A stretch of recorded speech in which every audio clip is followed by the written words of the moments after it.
నెల్లిమక్క మండలం బ్రాహ్మణపల్లి గ్రామంలో water plant నిర్మాణానికి శంకుస్థాపన చేశారు.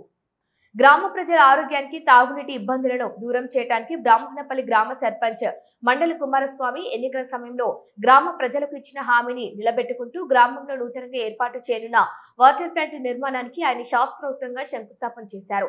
ఈ సందర్భంగా సర్పంచ్ మాట్లాడుతూ గ్రామంలోని ప్రతి ఒక్కరికి స్వచ్ఛమైన సురక్షితమైన తాగునీరు అందించాలనే ఉద్దేశంతోనే ఈ వాటర్ ప్లాంట్ పనులను ప్రారంభించామని, ఇచ్చిన మాట ప్రకారం నిర్ణీత కాలంలోనే దీనిని పూర్తి చేసి ప్రజలకు అందుబాటులోకి తెస్తామని స్పష్టం చేశారు. కార్యక్రమంలో గ్రామ ఉప సర్పంచ్, వార్డు మెంబర్లు, గ్రామ పాలకవర్గ సభ్యులు తదితరులు పాల్గొన్నారు.